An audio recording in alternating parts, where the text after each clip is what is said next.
Pois então, boa tarde. Meu nome é José Klinger e eu vou apresentar a sessão de hoje sobre doença celíaca, junto com o colega Lucas. Tá, doença celíaca. Bom, a doença celíaca ela é uma doença sistêmica, né, que é imunomediada e é desencadeada e mantida em indivíduos que têm a propensão genética para desenvolvê-la, né, pelo glúten, que está presente no trigo, no centeio, na cevada, e que faz parte da composição de diversos alimentos, né, que a gente consome diariamente, né?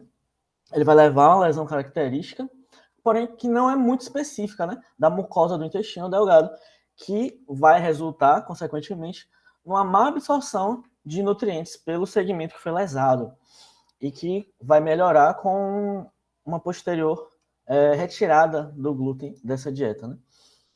O quadro clínico comum para pacientes com doença celíaca vai envolver manifestações clínicas glúten dependente, após a ingestão de glúten, após um tempo após a ingestão desse glúten, autoanticorpos específicos anti-endomísio e antitransglutaminase, que vão estar presentes e circulantes no soro, a presença de haplótipos HDE, HLA do tipo DQ2 ou DQ8 e diferentes graus de enteropatia, desde uma infiltração linfocitária leve no epitélio até uma completa atrofia dessas vilosidades da mucosa do intestino. Quanto à epidemiologia, atualmente ela é considerada uma das doenças genéticas mais comuns da Europa, né, e dos Estados Unidos, mesmo sendo bastante subdiagnosticada. No Brasil, se faz o exame em doadores de sangue do estado de São Paulo e a gente tem uma prevalência no nosso país entre 1 para 681 e 1 para 273 doadores de sangue. Essa prevalência ela também é bem maior em algumas subpopulações, que vão se destacar as crianças com baixa estatura, que pode chegar até 1 a cada 18 pessoas, pacientes diabéticos do tipo 1 e pacientes com queixas dispépticas. Ela é mais frequente nos caucasianos, né?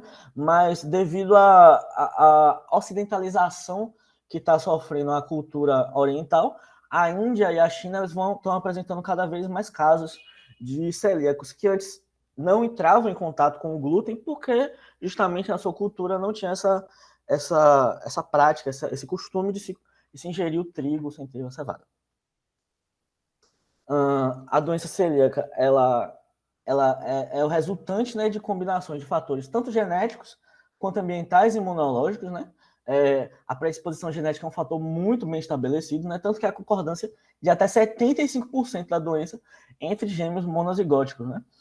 O HLA, o antígeno leucocitário humano da classe 2, principalmente do tipo DQ2 e DQS, vão ser encontrados em cerca de 95% dessas pessoas que apresentam essa patologia. As células TCD4, né, vão reconhecer os epítopos de glúten que foram disseminados e que vão ser apresentados por essas células apresentadoras de antígeno, o que vai levar a uma resposta imune contra a enzima transglutaminase que é produzida pela mucosa do intestino e que vai se associar com uma proteína do glúten. E, consequentemente, isso vai levar a uma lesão dessa superfície intestinal. Fatores ambientais, né? O glúten é o principal fator ambiental envolvido na etiologia da doença celíaca, né? Mas há outros fatores que a gente precisa considerar, como, por exemplo, o papel protetor do leite materno. Se essa criança se essa pessoa, enquanto criança, teve uma alimentação saudável, ela vai ter uma menor chance de desenvolver a doença celíaca, né? A estação de nascimento também é importante, um importante fator para o desenvolvimento dessa doença, né? Além de infecções gastrointestinais e o uso de antibióticos, que pode levar a uma desbiose, né, do trato digestivo, aumentando algumas classes de bactérias indesejadas relativamente, né, quando se comparado ao controle sadio, né? A gente vai ter um aumento de bacterióides SP, de bifidobacterium SP e de B. longum. Quanto à fisiopatogenia, né? Uma vez que o indivíduo ele se alimenta do glúten, quando esse glúten chega até o intestino, ele vai ser hidrolisado. Ao ser hidrolisado, ele vai liberar uma proteína chamada gliadina. Essa gliadina ela vai se ligar com uma enzima chamada transglutaminase tecidual, que é uma enzima produzida pela mucosa do intestino. Esse complexo gliadina-transglutaminase ele vai ser reconhecido pelo sistema imunológico do celíaco como um antígeno. E a partir daí, a gente vai ter uma resposta mediada, principalmente uma resposta imunológica mediada principalmente pela IL-15. Ela vai ativar e acelerar a expansão clonal de linfócitos intraepiteliais e a produção de anticorpos, principalmente antigliadina, antitransglutaminase e antiendomísio, que vão agir numa resposta inflamatória contra o próprio intestino do portador. Os linfócitos intraepiteliais, eles vão induzir o aumento da apoptose intraepitelial e o aumento da permeabilidade da mucosa, além de ativarem a via das perforinas e das granzimas. A gente consegue observar aqui na imagem, nesse primeiro corte histológico de cima, a mucosa normal do intestino, né? Na imagem do meio, nós temos a mucosa do intestino de um paciente celíaco antes da retirada do glúten. E na terceira imagem, a mais inferior, a gente tem essa imagem esse corte histológico de um tecido da mucosa, né? De um paciente celíaco. Após a retirada do glúten, a gente pode ver que a volta, né, das microvilosidades, que a gente sabe que são tão importantes para a absorção de nutrientes, essa volta das microvilosidades vai aumentar a superfície de contato, né, do intestino com o bolo alimentar, e a gente sabe que isso é essencial no processo de digestão. A gente vê que a recuperação dessas vilosidades, ela não é perfeita, ela não é a ideal, ela não volta a ser como era, mas é o suficiente para garantir uma vida saudável para essa pessoa. Quanto à fisiopatologia, a doença celíaca, ela compromete o intestino delgado, a parte mais proximal do intestino delgado, né? E vai afetar a má absorção de nutrientes, como eu falei, por causa do ataque do sistema imunológico a essas microvilosidades. Quanto mais grave for essa lesão, né, e quanto maior for o segmento do intestino delgado atingido, mais intensa vai ser a má absorção, né, e mais lesado o indivíduo vai sair. Por outro lado, a gente tem pacientes celíacos com alterações bem discretas e que podem passar a vida inteira sem saber que são celíacos, né? O quadro clínico, ele é bastante variável, depende, como eu falei, da gravidade e da extensão dessas lesões no intestino delgado, né? E principalmente também da idade desse paciente, né? É possível que os sintomas variem desde uma má absorção de apenas um nutriente, como por exemplo o ferro, que vai causar uma anemia, até uma pandeabsorção, que vai representar um risco, né, à vida desse paciente, que não vai conseguir adquirir os nutrientes que ele precisa para sobreviver. A doença celíaca, ela é diagnosticada em qualquer época da vida. E a apresentação clássica dela, que está relacionada com aquela má absorção muito grave e com uma perda de tecido muscular, principalmente glúteo, bem acelerada,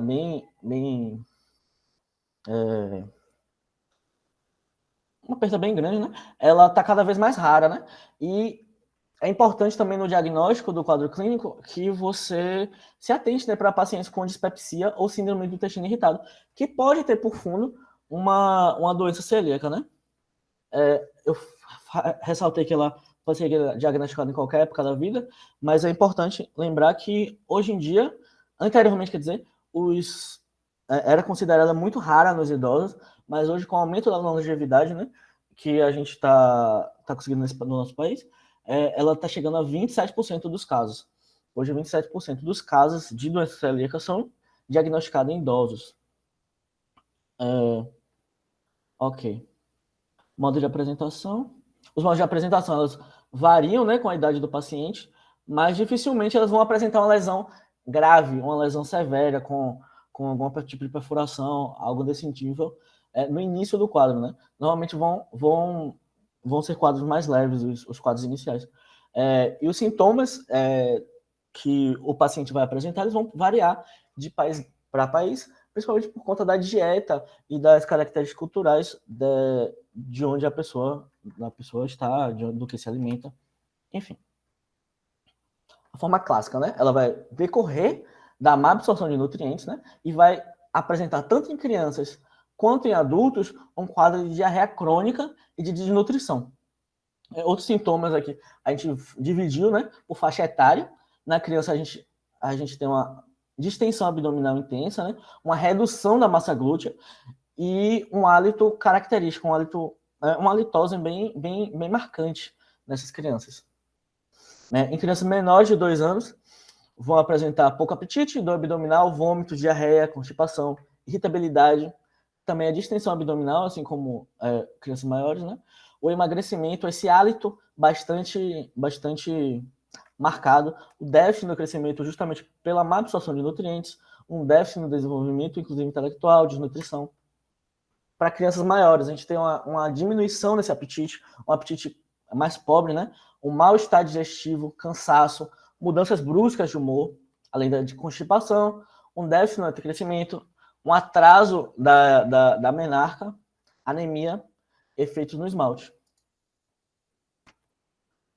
Já para crianças maiores e adolescentes, idosos, desculpa.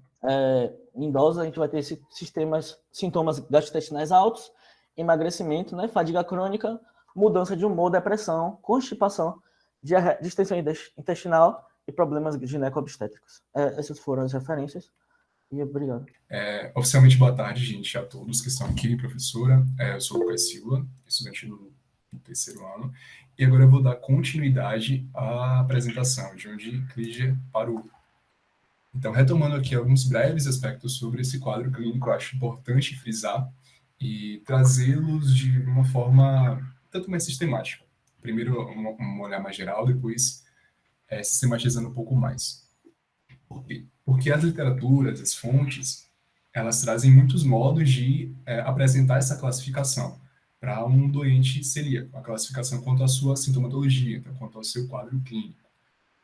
De pronto, é importante ratificar que ele é muito variável, é um espectro imenso e que vai trazer, basicamente, como pontos de importância, né, quanto a essa variação, ou a extensão lesiva, ou seja, os pontos em específico, né, o comprimento de acometimento dessas reações imunomediadas, bem como a idade do paciente. Algumas manifestações elas são muito mais exacerbadas, muito mais típicas e proeminentes em um dado período da vida, sobretudo nos primeiros anos.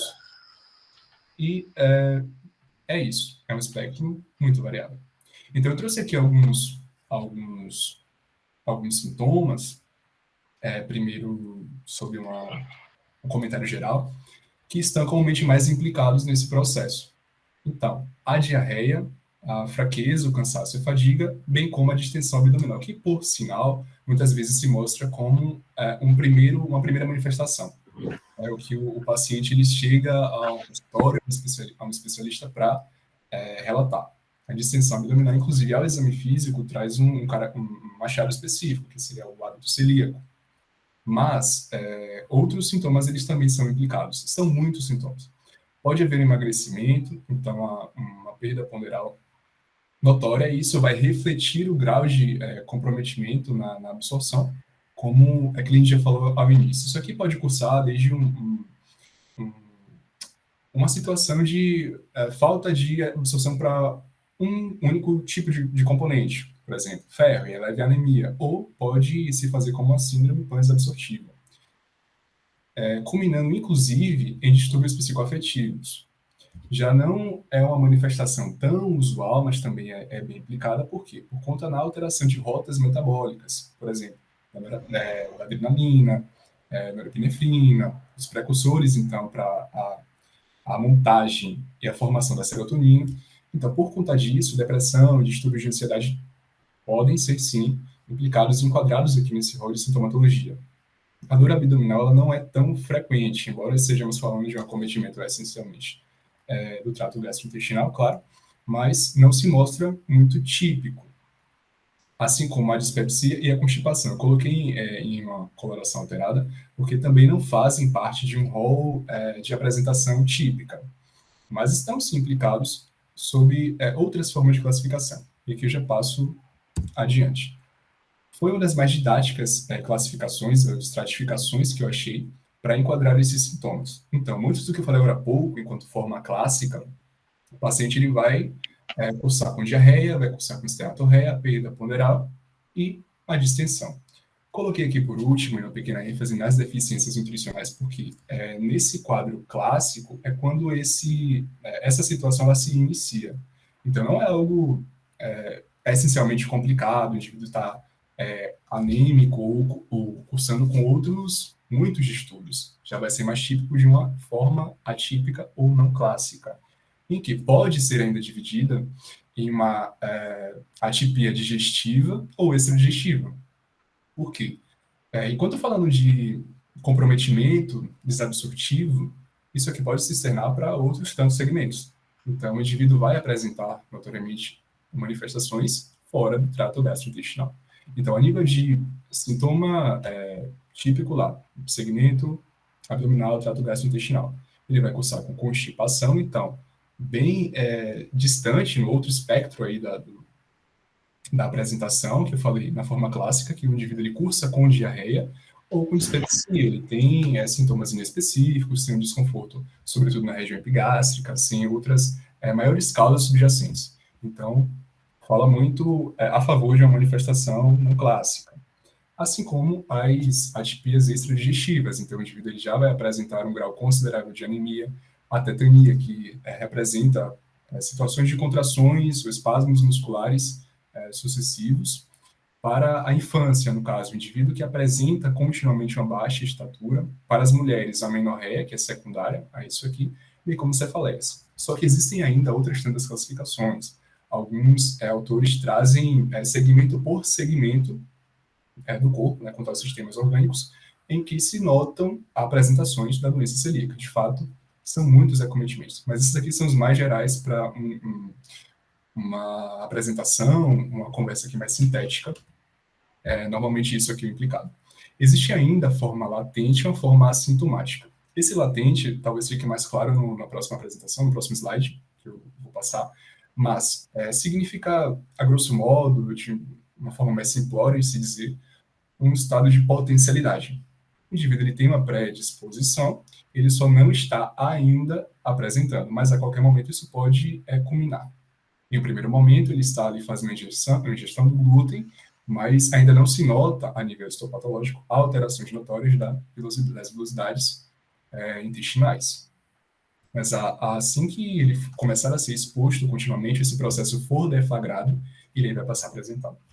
Quanto à forma assintomática, o indivíduo ele não apenas tem a predisposição, como está sendo continuamente exposto às proteínas constituintes, então do glúten, mas como está manifestando também as alterações histopatológicas. Ele só não está sentindo, só não está apresentando, não está externalizando nenhuma dessas manifestações aqui. É mais típico entre pessoas que sejam familiares ou tenham casos muito próximos da família de doença celíaca. E eu ressaltei aqui que se encontram esses anticorpos no soro, que a gente já falou lá na fisiopatologia. Cabe aqui uma ressalva.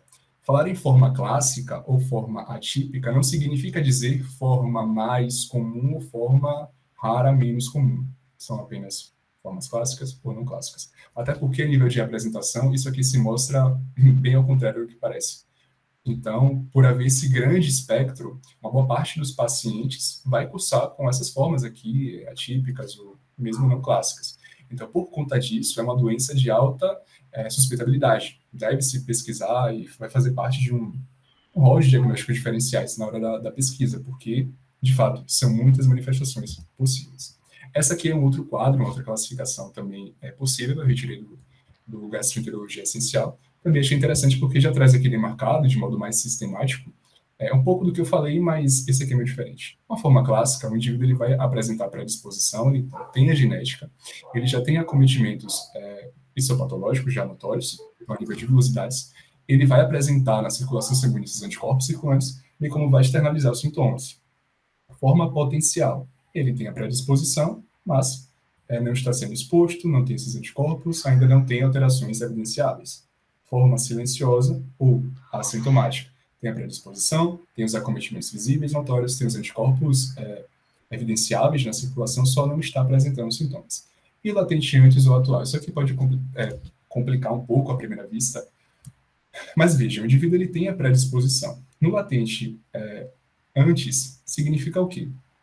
Que ele só não está cursando ainda com a enteropatia. Então, aqueles padrões de acometimento para as velocidades intestinais, ele só não está aparecendo ainda, porque o indivíduo ele está exposto, tem já os anticorpos e está manifestando alguma coisa. O latente atual, ou seja, uma situação posterior a esse antes, já se preconiza o quê? Bom, o paciente está cuidando, está se atendo a essa questão de exposição. Então, ele continua sendo predisposto. Depois de ter contato com glúten, então já passou a apresentar a enteropatia, mas depois de resolver esse quadro e cessar a exposição, ele já não vai apresentar esses anticorpos, porque depois de um tempo em que seja cessada a exposição ao glúten, esses anticorpos tendem a cair quanto à concentração na corrente sanguínea. E por conta disso, não vai estar havendo esses fenômenos imunomediados, ele não vai mais apresentar de modo notório a sintomatologia típica.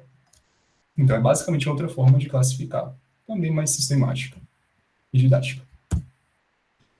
Quanto a uma outra manifestação até então não comentada, falei, são segmentos extensos por quase todo o corpo. Um deles é a porção mais externa, então a nível de pele, acometimento dermatológico. O que seria implicado aqui como uma manifestação muito peculiar, mas muito importante para nosso conhecimento, a dermatite herpetiforme, que é exatamente o que significam essas lesões.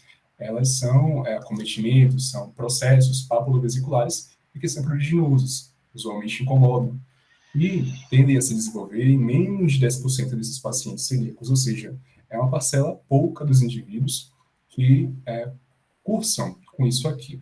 Entretanto, todo paciente que se apresenta com dermatite herpetiforme, ele pode sim ser enquadrado como já um celíaco, ou grande, muito grande sugestivo de ser um celíaco. Não quer dizer que isso aqui feche o diagnóstico, mas é próprio da doença. E onde é que tende a se apresentar mais comumente? Sobretudo nas regiões extensoras das extremidades, mas também a nível de couro cabeludo, pescoço e tronco, se fazem bem presentes. Então, atentem a esse conceito aqui, dessas lesões papillovesiculares. E quanto ao diagnóstico? Certo. Eu falei agora há pouco que as manifestações clínicas, elas são extensas, são variadas, espectro muito grande. Então, por conta disso, se mostra bem viável fazer um diagnóstico só e tão somente lastreado apenas naquelas manifestações. Claro, elas são sugestivas e a partir disso, a partir de um achado de queixas, se procederá com etapas subsequentes até se firmar. Mas isso não pode se esgotar só com suspeita clínica. Então, para isso é importante fazer um levantamento, ter toda a história clínica do paciente em mente, fazer exame físico, em que não se acham alterações demasiadamente específicas, mas já vão se mostrar como grandes sugestivos. Os exames laboratoriais implicados, eles não são ultra essenciais para, pelo menos os mais comuns, os habitualmente implicados, então, hemograma e afins, para o diagnóstico dessa condição aqui. Eu destaquei em outras cores, especiais aqui, de laranja, o que será usualmente implicado, que é muito necessário para poder firmar e bater o martelo. E vai se fazer, basicamente, em função de quê? Na procura desses anticorpos anteriormente mencionados, já lá na fisiopatologia, no slide de fisiopatologia que a gente falou, e também em exame de imagem. Especificamente aqui, estamos falando da endoscopia digestiva alta. Outros podem ser implicados, sim, como o caso de uma radiologia, na radiologia. Então, raio-x abdominal. Vai trazer achados ultra específicos? Não, não vai. Vai apresentar padrões típicos de um acometimento desabsortivo. Vai apresentar um adelgaçamento, uma extensão, talvez um pouco mais excessiva das alças. Mas não é típico, não é próprio da doença celíaca, então não é específico. Mas a endoscopia, nesse caso, vai ser muito oportuna para a visualização maior das estruturas do que exatamente se cursam ali com as velocidades a nível macro, então as pregas lá do intestino, e também é oportuno por quê? Porque nesse momento se pode fazer a coleta de materiais para a biópsia, então para o histopatológico, que é sim, então, considerado padrão ouro para essa análise aqui, então de porção proximal do intestino, bem como de porção distal, são feitas para análise histopatológica. Quanto aos exames laboratoriais, eles serão importantes para nortear a conduta terapêutica, porque como são muitas sintomatologias possíveis, então o indivíduo ele pode já estar em um grau comprometido no que tange esse aspecto nutricional. Ele pode já estar anêmico, pode estar com deficiência de muitos sais, muitos minerais. Então isso aqui também vai nortear a conduta. Não vai bater o martelo para dizer que é doença celíaca, mas vai, claro, elucidar o estado de saúde do indivíduo. Então, aqui, esses três são mais implicados, um anatomo patológico. Então, o estudo da celularidade é muito importante também para afastar algumas possibilidades de linfoma, e por isso é muito oportuno, importante também o estudo da celularidade. Então, aqui tem um pequeno esquema, eu achei didático, por isso eu coloquei aqui, que traz uma espécie de linha no tempo do que deve ser feito e de como é que se chega a esse diagnóstico para a doença celíaca. Então, primeiro existe um quadro clínico que vai mostrar lá uma sugestão. A partir disso, se iniciam as buscas. Primeiro, houve sugestão, então se procura já no sangue por métodos não invasivos, eu aqui comentarei em relação à sorologia de anticorpos. E aí depois, com a realização de uma endoscopia digestiva alta, isso é um imperativo, sim, deve ser feita a coleta desses materiais que eu falei, região proximal, região distal, para proceder com a biópsia. Existem achados compatíveis? Ok. Então, institui-se, por conta desses achados distintivos, os anticorpos, se houverem, se forem positivos, e com achados aqui compatíveis, instituirá essa terapêutica, que eu também vou comentar de modo pouco mais detalhado mais à frente, mas que já adianto aqui, vai figurar em torno de uma suspensão do glúten. Se esse quadro clínico então, for revertido, aí se tem 100% de certeza, sendo redundante aqui, se tem certeza do diagnóstico. Mas isso aqui não é também uma grande regra, porque infelizmente nem sempre, eu também comentarei, isso aqui será observado. E o indivíduo ele estará com uma doença celíaca. Assim como o contrário pode ser possível. Mas há um nível mais genérico, e que não vai destoar muito, né? Não digo aqui, não trago isso como regra, mas já é bem didático e bem elucidativo do que é que tem que ser feito. Quanto aos anticorpos em específico, Clint já começou falando deles na fisiopatologia, e aqui eu trago, mais uma vez, retomo os seus nomes. O antitransglutaminase IgA, anti-helomise IgA e anti-gliadina IgA. Não estão dispostos aqui, de modo aleatório, eu coloquei sob uma apresentação hierárquica, entre aspas, em termos de escolha. Quem é mais escolhido, porque é mais sensível, é mais específico. A antitransglutaminase IgA. Por que IgA? Estamos falando aqui da imunidade, essencialmente das mucosas. Não que outros tipos, inclusive o IgG, não possam ser procurados. E assim são. Nesse primeiro momento, quando se busca a sorologia, se busca achar esses anticorpos, primeiro se faz uma determinação dos níveis séricos de imunoglobulinas. Por quê? Um percentual pequeno, porém já chama a atenção, né, dos celíacos, vai apresentar um déficit, um comprometimento em produção de IgAs. Então, se ele não vai produzir essas imunoglobulinas, e se ele está sendo acometido, bom, há uma pesquisa, não se constatará, não se verá um desses aqui anticorpos. Então, haverá um falso negativo. Então, por desencargo, entre aspas, se faz essa determinação sérica primeira dos níveis em geral, para saber se é tudo ok, para fazer essa busca das IgAs em específico. Certo? E aqui eu já comentei por que as IgAs são os anticorpos procurados e são os mais comumente implicados na etiopatogenia, então naqueles acometimentos, nos fenômenos imunomediados.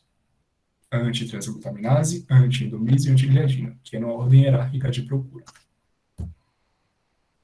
Quanto à antitransglutaminase em específico, é o principal, como eu comentei, a detecção tem muitos problemas por ELISA, e ele é bem interessante porque os seus altos níveis na corrente sanguínea se correlacionam diretamente com a gravidade lesiva na mucosa, ou seja, quanto maior a concentração, maior o preditor em termos de fato, existe uma lesão maior, existe um acometimento mais extensivo na mucosa intestinal, algo tanto mais sério.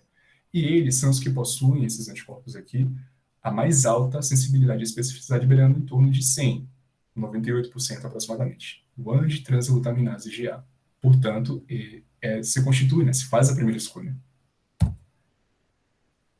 Na outra hierarquia, sucede-se, então, ao antiendomísio. Ele promove uma reação contra o quê? Contra a porção conjuntiva que envolve as miofibrilas da musculatura lisa. Não bem o endomísio, aquele tipo que a gente conhece do arranjo estriado esquelético, mas é a mesma ideia. É uma porção conjuntiva. Ele é detectado no soro por imunofluorescência indireta, sim, não é nada difícil nem invasivo, e é muito útil, portanto, para o monitoramento da adesão à dieta sem glúten. Por quê? Porque quando cessada a exposição, esses níveis de anticorpos, né, C positivos no paciente celíaco, ele tende a decrescer. Mas se o indivíduo retomar o consumo, retomar a exposição, ele volta a crescer novamente. Então, ele é um importante marcador, assim como o próximo que eu comentarei mais à frente, antigliadina. Também apresenta a correlação interessante com a gravidade lesiva, assim como a antitransaglutaminase na mucosa intestinal. Então, quanto maiores concentrações, maior vai dizer em relação ao grau de acometimento. E, por fim, a antigliadina. Enfim, direcionado para a gliadina, então a porção constituinte lá do glúten, então já direcionado para a proteína mesmo, que vai ser absorvida pela mucosa, detectada por ELISA, e já apresenta sensibilidade e especificidade mais baixa. Portanto, na linha de hierarquia, ele é o terceiro a ser buscado, entre aspas. Primeiro recorre-se ao... Aqui, vou botar mais ou menos para vocês verem. A antiglutaminase, o antidomide e a antigliadina, está vindo por último. E também é um importante marcador para a dieta, assim pelo mesmo motivo que o antidomísio. Quando o indivíduo ele para de se expor, tende a cair a concentração, mas basta voltar ao consumo que ele aumenta de modo significativo. Isso já não acontece muito com os IgGs, porque eles tendem a permanecer por um valor mais alto, diferentemente do IgA. Então já não são tão oportunos para fazer o controle de dieta, especificamente. Comentei que o achado histopatológico aqui se constitui com uma espécie de padrão ouro, então eu trouxe aqui de um modo mais sistemático os achados, que buscar na visualização. Primeiro, seria a diminuição bem notória da altura, né, das velocidades. Por conclusão, existe uma atrofia. Se as velocidades estão diminuindo em altura, estão atrofiando, as criptas, por sua vez, sofrem uma espécie de hipertrofia. Então, acaba formando uma espécie de aplainado na região, que antes era uma grande continuidade de serras, muitas velocidades, agora é uma estrutura mais plana, velocidades baixas e as criptas hipertrofiadas. Há um aumento significativo da presença de linfócitos na porção epitelial, então os linfócitos intraepiteliais aumentados, e não apenas linfócitos aumentados, mas também plasmócitos na lâmina própria, então abaixo da porção epitelial. E atenção, esses aqui são achados esperados, nesse caso, em um indivíduo que já está cursando com esses acometimentos autoimunes, mas não são patognomônicos de doença celíaca. Outros acometimentos também vão cursar com esses achados aqui. E um dos mais típicos e comuns seria a alergia ao leite de vaca. Então, não é algo específico da doença celíaca, mas é o que o profissional ele vai procurar a nível de elucidação histopatológica.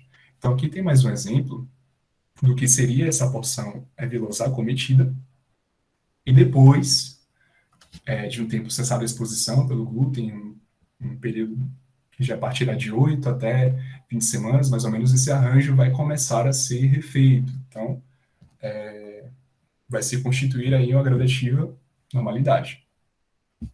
Aqui na seta, estão sendo mostradas algumas dessas células. Comitê, são plasmócitos, né? Não dá para identificar aqui de pronto, mas seria essa espécie de filtrado nas porções, o que aqui no intraepitelial, mas seria na lâmina própria. E para o tratamento. Então, nesse caso aqui, é muito simples chegar à gênese do processo. É bem conhecida, se dá por conta da exposição ao glúten. Nesse caso aqui, em que é que vai se lastrear essa conduta terapêutica? Basicamente em cortar uma pela raiz, então, eliminar as alterações fisiopatológicas no nível do intestino. E a partir disso, é que se sucede a uma facilidade para a absorção de volta dos nutrientes que estava comprometida, será também promovida a recuperação do estado nutricional por isso, normalizando-se assim o trânsito intestinal. Tudo isso corroborando para melhoria na qualidade de vida do indivíduo, que vai cursar com isso por toda a vida. Então, é um acometimento crônico.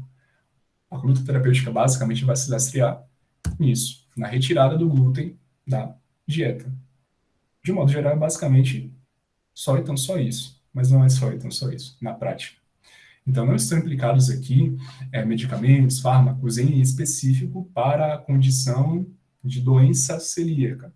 Então, para aquele fenômeno de hipersensibilidade. E para o indivíduo experimentar isso por toda a vida, essa hipersensibilidade, isso aqui terá de ser deixado de mão. O indivíduo ele não vai poder fazer o uso desses componentes aqui, que vão trazer o glúten em si. Então, trigo, aveia, centeio, cevada e malte. Entre alimentos sólidos, bem como bebidas. Esse é o imperativo. Esse é o preconizado.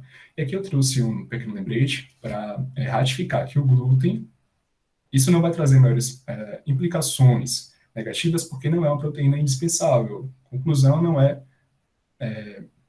dispensável. Então, nós prescindimos, entre aspas. Não fará maiores faltas. E no caso de uma conduta inicial, para o indivíduo que teve seu diagnóstico, vai começar a ser acompanhado, o ideal é limitar, desencorajá-lo a fazer o consumo de laticínios. Primeiro, né? De cara. Isso vai fazer parte de um planejamento dietético específico, tem o slide à frente com algumas etapas estratificadas. Mas já adianto aqui, por que então limitar esse consumo de laticínios? Ora, esteve havendo um acometimento muito expressivo para as velocidades, elas estiveram experimentando um processo de atrofia, e isso leva, subsequentemente, a um comprometimento da estrutura das células, daquele arcabouço que está ali habitando aquela região, os enterócitos. Inclusive, diminui sua superfície voltada para o lume e cursa também com a deficiência de algumas enzimas em específico, lá na borda em escova. Por exemplo, a mais notória seria a lactase. Então, o indivíduo ele vai experimentar durante esse processo de acometimento, né, da doença celíaca por uma intolerância à lactose transitória. Mas com o cessar da exposição ao glúten, com a melhora, com a reversibilidade daquele processo, ele volta a reaver também essa produção, então deixa de experimentar esse processo aqui. Como eu falei, o quadro clínico, bem como alguns exames laboratoriais específicos, vão nortear algumas condutas coadjuvantes, porque para a doença, eu já disse, basta fazer a eliminação do glúten. Então, se o quadro do paciente ele for muito grave, for muito expressivo, ele já tiver no estágio tal de uma total inviável em absorção, pode ser requerida, sim, nutrição parenteral. Esse indivíduo ele tem de ser admitido em uma unidade hospitalar e dar seguimento ao tratamento de suporte. Então, por isso, medicamentos, como eu falei, não são aqui implicados. Eu trouxe uma questão importante, que são a dos imunossupressores, porque pode chegar na nossa cabeça com uma curiosidade, se é um acometimento autoimune, imunomediado, regido por fenômenos imunológicos, porque será que não poderia ser utilizado terapia imunossupressora para melhorar, então, a qualidade de vida desse indivíduo? Bom, na verdade, não. Porque ainda que o indivíduo passe, por algum motivo, a utilizar essa terapêutica imunossupressora, o cerne de tudo vai continuar acontecendo, porque ele já é predisposto. Então, seria um processo de agressão continuada com alguns malefícios adicional. Então, a relação risco-benefício aqui nem chega a ser proximamente equitativa, jamais. Então, os malefícios, eles vão disparar sobre os benefícios, possíveis benefícios. Então, isso aqui não é instituído, prescrever para o indivíduo imunossupressor e deixá-lo fazendo consumo de glúten normalmente. Não é. E para o caso da nutrição via oral, que seria aquele planejamento mais específico, como eu comentei no slide há pouco, se divide basicamente em 3 fases. A primeira é já ao nível de diagnóstico, então orientar o indivíduo nos primeiros momentos, além de enfatizar a suspensão do glúten, é trazer uma recomendação, e claro, isso é feito com o profissional da medicina, mas em associação com o profissional da área da nutrição.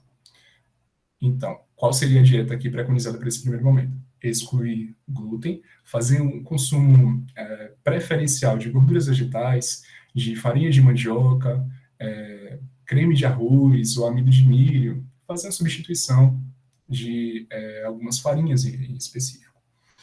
E, claro, desencorajar também, não recomendar o consumo de laticínios.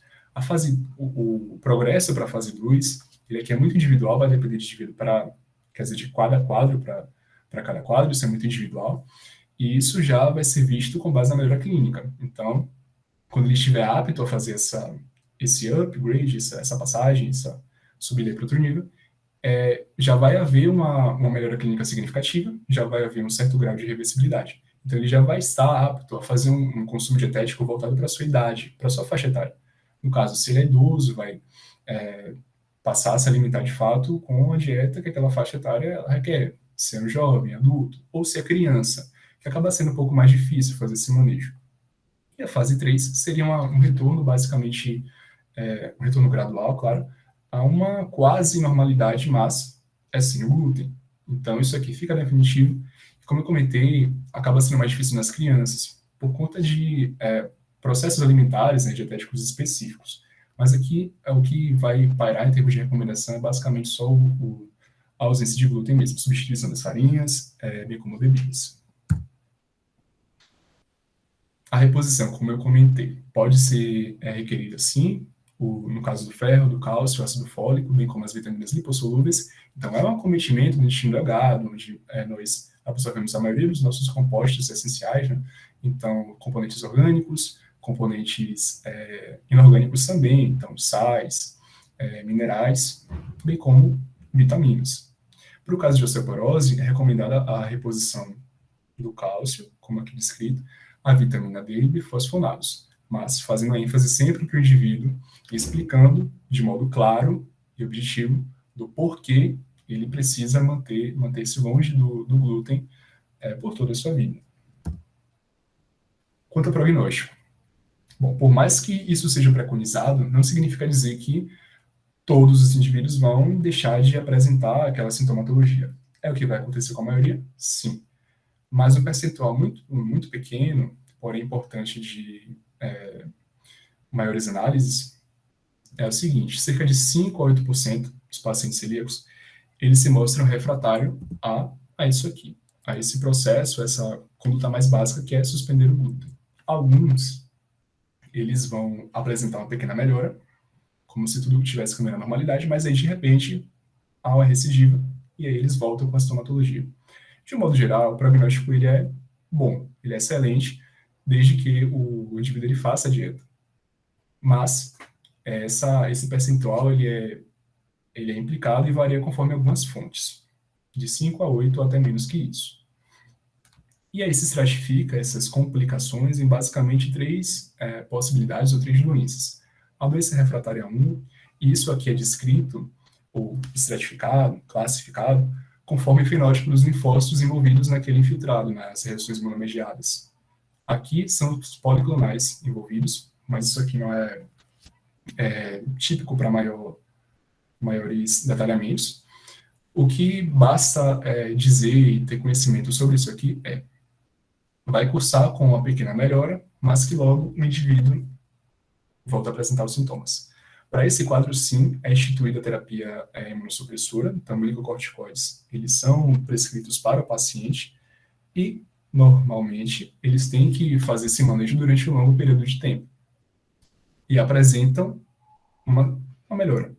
Diferentemente do caso 2, que é a doença refratária com linfócitos monoclonais. Esse aqui tem uma expressão superficial de CD3 e CD8, e normalmente guarda um prognóstico muito mais sombrio, muito mais difícil, porque embora seja também passível de prescrever a terapia imunossupressora, eles não tendem a melhorar, quer dizer, pelo menos na metade deles. Uma metade apresenta melhora, pequena melhora, e uma metade é refratária até a terapia com os glicocorticoides. E um percentual também significativo deles podem acabar cursando com alguns acometimentos neoplásicos, com alguns linfomas em específico. Então, é uma doença, uma complicação de muito mais difícil manejo.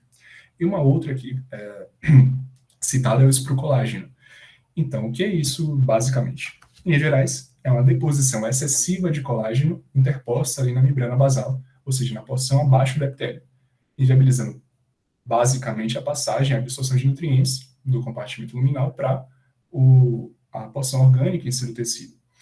Isso aqui é descrito como uma das complicações também muito graves, que caminha junto a esse processo, ou pode acabar sendo uma decorrência de uma doença celíaca mal manejada.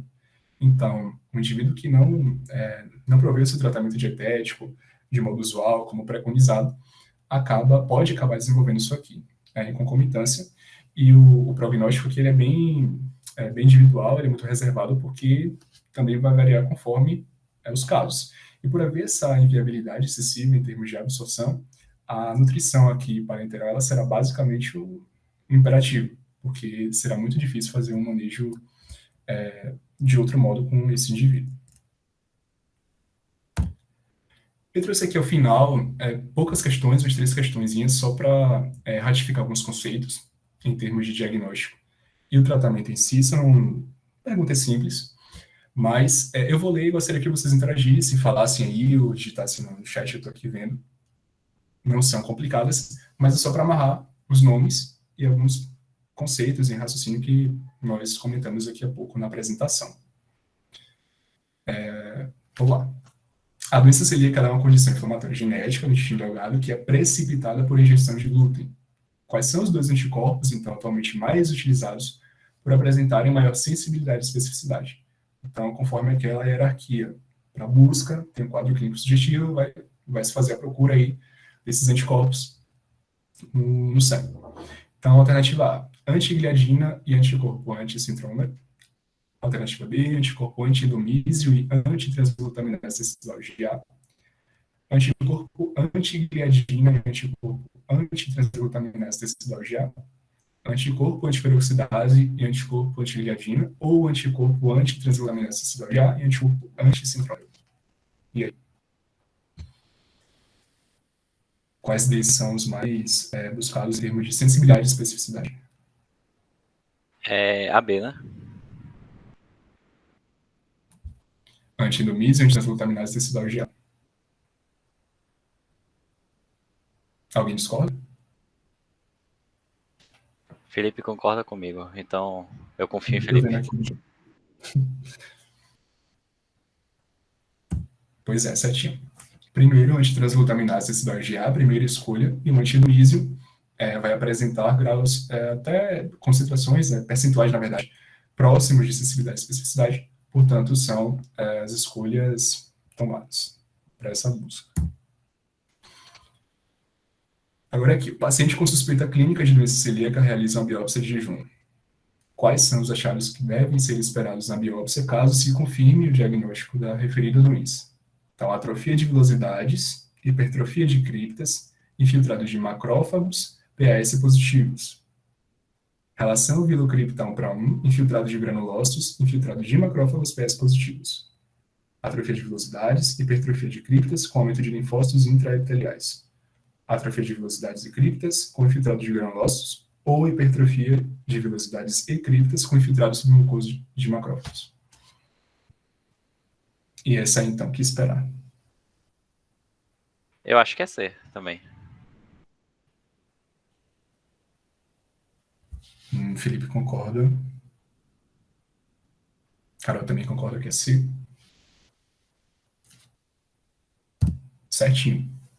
Como eu falei, não são achados patognomônicos, mas após a busca, após o achado positivo dos anticorpos, busca-se então, a nível de primeiro exame de imagem, faz a coleta dos materiais para fazer a biópsia, e esperar isso aqui mesmo. Atrofia de velocidades, hipertrofia das criptas e os linfócitos na porção intraepitelial. Plasmócitos e plasmócitos linfócitos na porção de lâmina própria também. E por último, a doença celíaca leva à atrofia velocitária na mucosa de jejum ileal, limitando a absorção de nutrientes, certo? Na orientação nutricional terapêutica, preconiza assim: aumento de consumo de triglicerídeos de cadeia média, dieta com mínimo de resíduo, aumento de alimentos que contenham derivados de trigo, eliminação de gliadina, eliminação definitiva de ácidos graxos saturados. Então, qual seria o preconizado? É a D, né? Eliminação da gliadina, que faz parte do glúten. Isso. Felipe disse que concorda. Então, de fato, como um constituinte do glúten, é eliminar a gliadina. Então, aqui estão as referências, pessoal. Eu agradeço mais uma vez a presença de todos.